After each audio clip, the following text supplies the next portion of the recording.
So how much of our local governments do our people even engage with? So many persons would say that most of the complaints should begin from our local governments. But most of the times when we speak, everybody speaks of the federal government, and speaks of the state government. But sometimes we forget that there is a government at the local level where we should be engaging with first.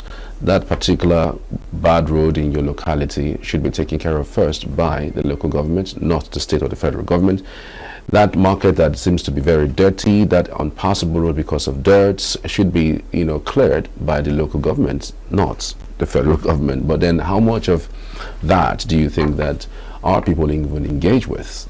Today we'll talk about the fiscal autonomy of the local government and good governance as it relates to the participation of Nigerian people. We have with us live in the studio Chimaraoke Nwosu. Is a public affairs analyst. Thank you so much for joining us. Good morning. Thank you for having me. Yes.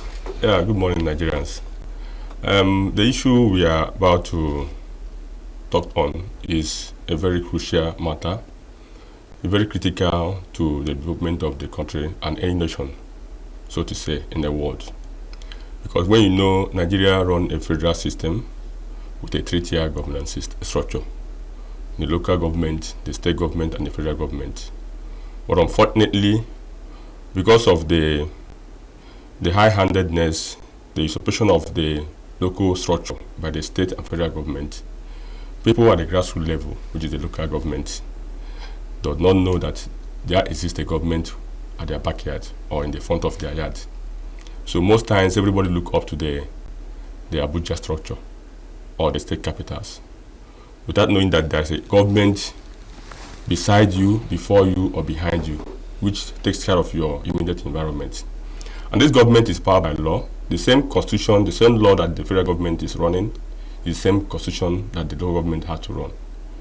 We have issues that have to do with exclusive list, which is that of the federal government, concurrent list, which is for the state, and the residual list, which is for the local government. So, and the Kajong said that you cannot change anything in life except to accept that thing or get involved in those things. And our people, the citizens, can never assess good governance in the country except they begin to get involved in the governance of their local areas. From the local, you get to the state and the federal. So that is how bad it is. So it is important that we, the citizens, at the local level, begin to engage with the local structure, ask questions where necessary, and monitor what is happening at the local government. Get involved in what it's doing. That way, we can be able to experience good governance from the local level to the state level and the federal level. That's what I think we should do. And that means that the citizens' involvement and community involvement is very germane, is very key to getting good governance in the country. Right. I mean, the way you put it, it looks so easy. But again, why do you think people have refused to engage with the local government in solving those immediate problems within the locality? You mentioned the high-handedness of the state government and by extension, federal government. The federal government has given autonomy to the local government. So what we see in practice is maybe state government still finding it difficult to let go of the local government. So for you, do you think that the federal government is still to be blamed about what's going on? Yes, I think so. Because we run a federal structure, the federal government has still occupied a very high position to controlling, supervising both the state and the local government, but not to crush them. The powers given to the federal government is that which oversees the federation, which the local government is part of. I think the July 11, 2024 Supreme Court judgment up to this moment was only in theory. It's in principle, but not in practice. Unfortunately, that is so. Because if you look at that judgment, it has washed off exclusively the hands of the state government or the federal government on the affairs of the government. Which it had to do with fiscal autonomy, meaning that their expenses, their money should go to them and they spend it the way they want it, the way it will benefit the people. But the grapevine informations about what is happening or what we are seeing in reality, since that that money that resources that are meant for the government are still hanging out there. I believe there's a romance between the state government, state governors, and the federal government to allow them for a period of time when they will begin to lay their hands off. Most states at this moment doesn't have a 16-year government structure, and it is a law, both constitutional law and case law, that no government can be established in local government areas except by democratically elected officials. So most government in the country today, most states in the country, doesn't allow for local government system to work because they don't want to allow the election. Because the area that gave them the power to make laws, even the government, made it possible that they can appoint caretaker, which is not known to our constitution. They can appoint solar administration, which is not known to our constitution. What the constitution says that every government structure in the country, including the government, should be by democratically elected officials. So as you do election for the federal government, you do the same for the state, and also the same for the local government. When you look at the states around the country, see that most states, like I said, don't have a single. So which structure of government will you send the money to work for the common good of the people at the local areas? None. So the state government also collect those monies and told you that they're spending it for the local areas. That those they are doing are for the local people. Therefore, they wouldn't want their hand to them. So most of them that also have elected officials only give them passway notes to pay, to carry out overhead, and then pay salaries. And that's the end of it. And when you look at the first schedules of the Constitution, there are items that local government get involved, are principally involved. The issue of healthcare, permanent health delivery, is for local government. The issue of social economic infrastructure is for local government. The issue of education is for local government, primary education. But when you look at the country today, you will not see where those things are being taken care of by local government. Either the state government are taking care of it or the federal government. Just of recently, the federal government approved the establishment of 8,800 primary health centers in Nigeria. When you say the Supreme Court have ruled that there should be a local financial autonomy for the local government. So if the federal government is still approving such number of health centers for all the local government in Nigeria, what are you trying to tell us about the law that has been passed? Both the case law and the constitutional law. So it means that both the state government and the federal government are complicit in this matter issue. So the law and the judgment of the Supreme Court is just in theory or in principle, not in practice at this moment. So what do we do from here? Because again, at that time, it looked like the governors are the ones kicking against it. In fact, at some points, a certain government said, a certain local government service commission in somewhere in the southwest said that they don't want this law, that in fact the money should be going to the state, that they are okay the way they are. I mean, I can imagine somebody, touting that you're going to be free from something, and you are saying no, you want to remain in bondage, given the scenario that is played at that time. But I'm just wondering, at some point it felt like the governors were the ones that are against it, because the federal government was the one that went to court regarding this matter. So now it's kind of confusing whether these monies have already been released, because I see some local governments do some things. It's not like all local government are not doing anything. There are some local government, even within the Enugu state, that we know that are flagging off roads, that are even purchasing vehicles for transportation within the locality. So you would assume that these monies are already going to the local government. So it's not a sweeping statement saying that the local government are not really doing anything. I laugh over the matter. I know why I made that generalized statement, because when you use Enugu State as a case law on this matter, or a case scenario on this matter, you see that in the current administration of local government in Enugu, sometimes in recent past, the only local government that tried to do things the way it should be done after the election of the local government is an illegal local government. And you know what almost happened to him. He almost lost that seat because the governor of the state or the government of the state wanted everything to be taken from Lion building, so to say. You understand? He wanted to have a budget that runs within the government, hoping that what was done or what the ruling of the Supreme Court and what is in the Constitution will be applicable when the local government has been elected. But that's not the case. It is case when we see it from L.G.A. But when you go into the corridors of government, see that that's not the case. Most of the roads today the government are doing are local roads. But the women feel they don't have the trust. There is trust deficit between the state officials or government at the state level and that of the local level.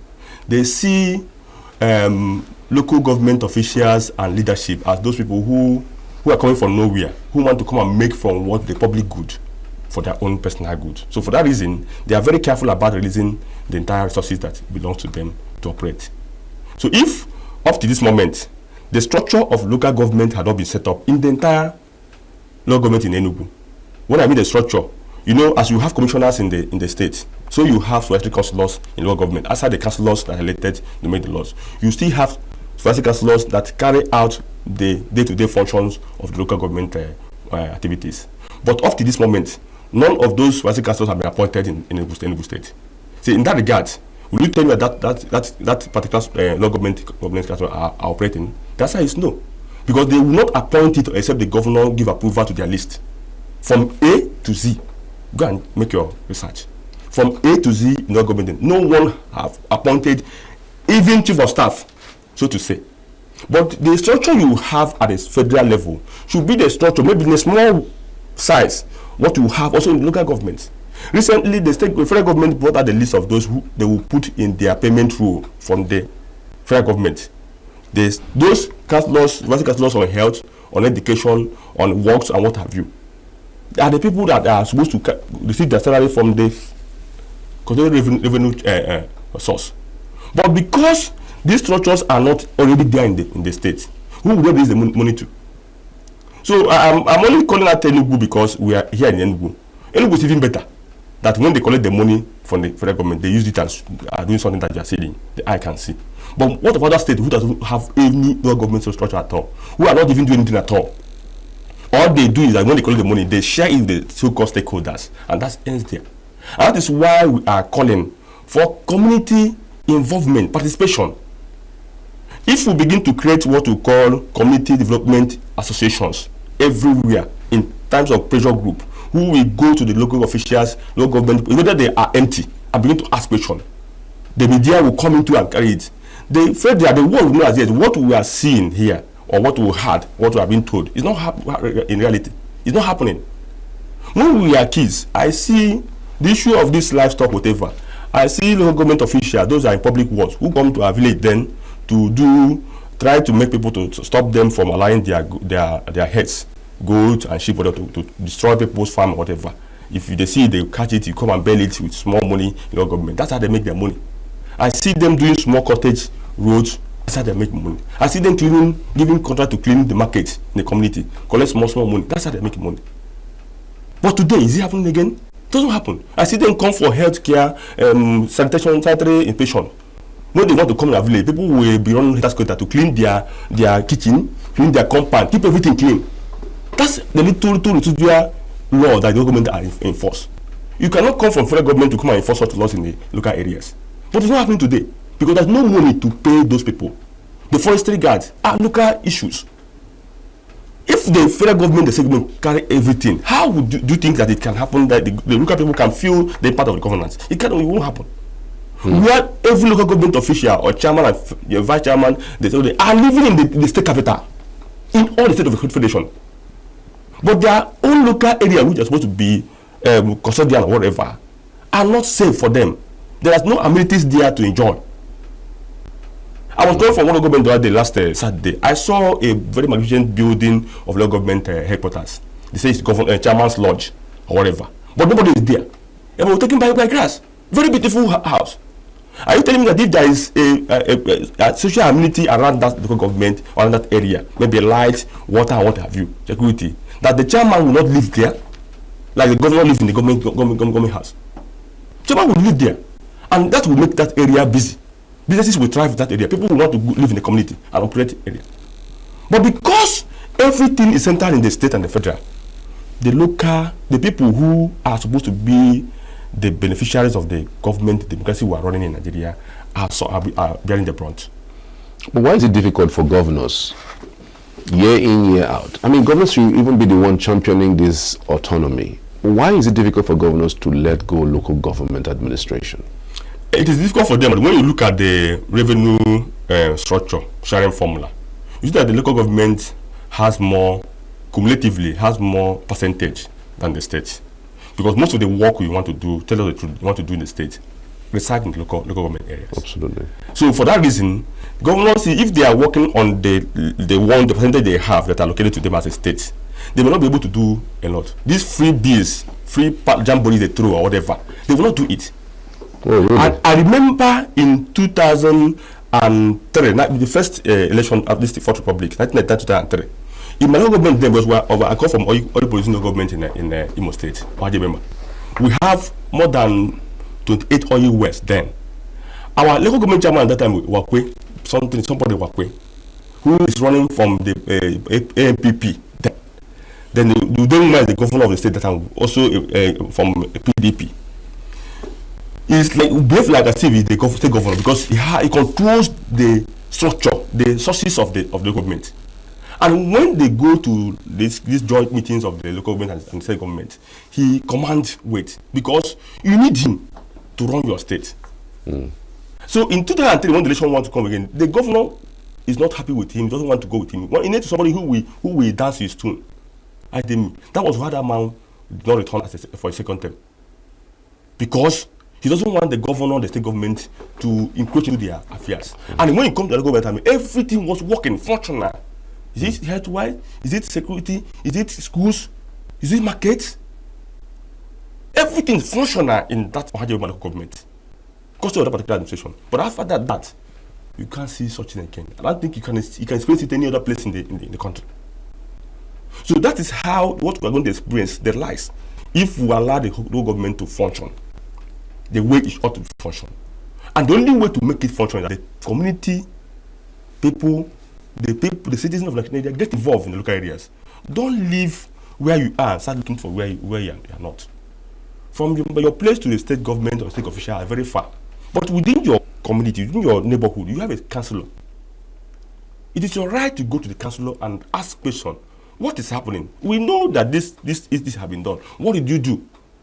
What is your role? And the council will explain. By the time you try it twice, you come with group. He'll be afraid.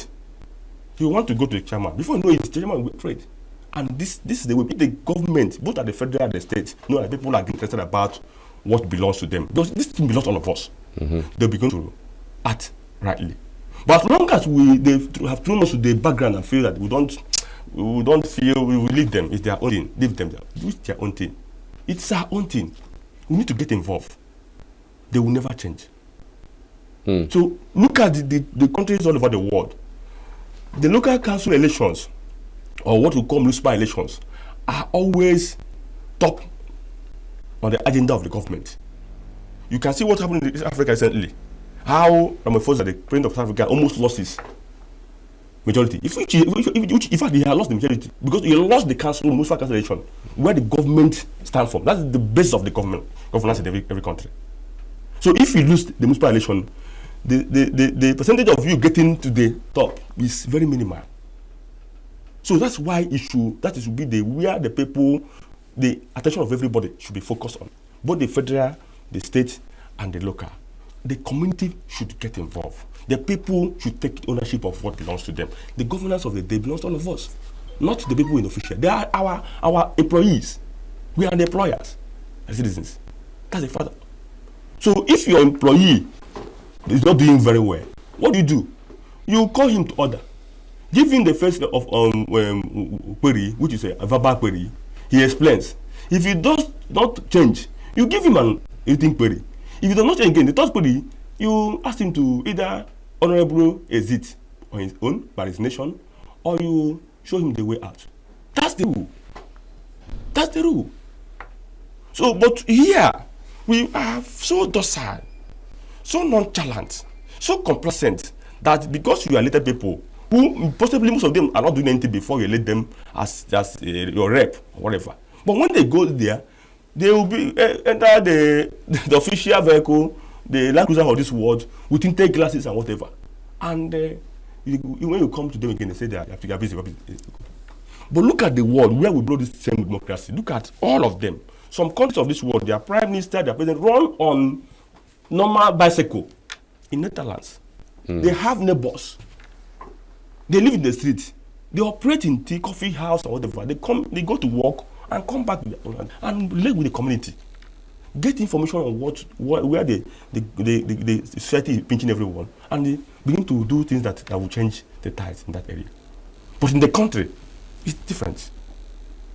Maybe the system of government we're running here doesn't fit us here. We should adopt a different system entirely. But if we say we are a federal state that has 3 tiers of government, my brother, we need to wake up. Gone are days when you say it is their own thing. It is our own thing. And the earlier we start showing interest in what belongs to us, what belongs to us will benefit us. But the more we stay docile, doesn't concern us, people who are not foreigners, who are not even from us, will take over what belongs to us, and it becomes theirs. That's the fact. No pretense about it. So how do we now get people to get involved? Because you've talked about docility, we've talked about non-participation of people in the things of governance. How do people get involved? How do they start getting involved and holding their local government accountable? Because actually that is where it should start from. Yeah, I will take it from three approach. First approach is that we have enabling agencies and commissions that will make that we enforce any law that is being established or passed in the country, or any order, so to say. And one of those agencies, we're talking about fiscal autonomy now. One of those agencies that should get involved in trying to populate, inspire the community action is what we call the NFIU of these days. I don't know whether they are still NFIU now or they have changed to NFIA. That's Nigerian Financial Intelligence Unit. It's a desk in AFCC before they separated. So if they are separated, that means there should be NFIA, which is the Nigerian Financial Intelligence Authority, that monitors, tracks the financial transactions of every government, every private, and the local government. They should have a way to begin to sensitize people, to give them information of what is happening in government. But when during Koji the era as a Minister of Finance, every allocation of to the state and local government at every month are being published at time in about 2, 3, 4, 5 national dailies. People tracks those things, but I've not seen it for a very long time. I think. So when that thing is done, if they put it into practice that this thing should be published, that every allocation given shared every month should be shared, people begin to be aware. This is what is due for our local government or state. We begin to ask, okay, we received this within this April. What did you use for it? NFIA one. Secondly, the National Orientation Agency should be at the front burner to sensitize the Nigerian populace. They should have offices in local areas. These offices, whose duty is this to go to community, have town hall meetings, to give them the knowledge, the idea of coming together, working in collaboration with them. The people in authority, those people in those government areas that are elected to serve us, will wake up, to be a wake-up call for them. Thirdly, the ICPC, just recently they held a meeting with the local government officials and also told them they are going to be tracking their expenses or whatever. Let it not stop at that hall. Let that particular resolution be implemented, be enforced. And not to say, we have told you, go and do this, and at the end of the day, money will come to the local government. Maybe they pay it directly to them, but the governor will sit in the comfort of it and say, bring 40%, bring 60%. We are the one crossing this road to this. And they will carry it, cap in hand, and go and drop in cash to the governors. At the end of it all, they only go home with just the little overhead they pay and little things. And they say, when you look at the government officials that you have today, none of them can command any cloud around them. So when the government play this role, the civil society will also have a role to play. The citizenry. Because no government, no country in the world is different from the attitude or the character of their people. And that is why the way you behave, the attitude you show within the space we find ourselves, within this television house, is how they were going to see it. If you come here and behave as if it doesn't really matter, people will not take senator division serious. But if you behave as that it matters, every morning, everybody all over the world want to wait for Good Morning the World from signature television. That's how it happens in the community. When the civil society plays that role, the media will support them. The media, basically the radio aspect, where the rural areas hears more. I think. Then the community development associations should get involved, should be brought together. And by this engagement, we now tell people in the community that we can do something new. Let's begin to form small pressure group, I think, to ask questions on this, on that, and that. Before that is done, if these three front line comes together, I tell you, in later than now, you will see that the things will change for good. But long as both the government angle, the civil society angle, the community angle are feeling that we are on our own to attend the whole Israel, the center can never meet. The center can never meet. I want to say a very big thank you, Chimaraoke and Nwosu, for your time. I mean, it's been one refreshing conversation as it relates to local government autonomy. Federal government, going as far as taking the states to court and winning that case as the Supreme Court did the pronouncements in July. And now we're seeing state governments lobbying the federal government not to go ahead with the implementation. It's just crazy. And I just wonder, these governors are just 36. They're just going to be there for 8 years. How about looking long term in order to make the country better for it? It's just terrible what we're seeing, really. Thank you again for your time. Thank you so much. We're back after this. Just stay with us.